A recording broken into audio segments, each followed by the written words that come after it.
मी महायुतीची उमेदवार आहेत. महायुतीचे तिन्ही पक्ष शिवसेना, एकनाथ शिंदे गट, राष्ट्रवादी अजित पवार गट आणि भाजपची मी उमेदवार आहे. आणि या तिन्ही पक्षांचं एकच लक्ष आहे की मोदी साहेबांना पंतप्रधान करण्याचं. त्यामुळे माझ्या उमेदवारीने मी खासदार होण्याने या तिन्ही पक्षांचं वर्चस्व वाढणार आहे. त्यामुळे बाकीचा काही प्रश्नच येत नाही. माझी उमेदवारी आणि माझं खासदार होणं हे तिन्ही पक्षांची स्ट्रेंथ आपल्या धाराशिव मतदारसंघात वाढणार आहे. आणि मी जे बोलले त्याला तोडफोड करून सोशल मीडियाच्या माध्यमातून, बाकीच्या माध्यमातून तोडफोड करून प्रसारित करण्यात आले किंवा ते फिरवतायत ते.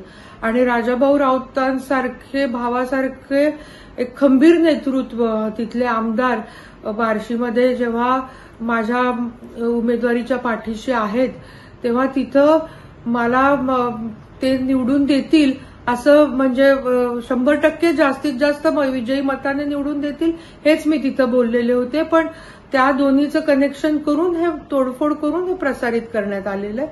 आमच्या तिन्ही महायुतीच्या घटकांचं एकच लक्ष आहे, नरेंद्र मोदी साहेबांना पंतप्रधान करायचं आणि महायुतीचे 45+ खासदार निवडून आणायचं.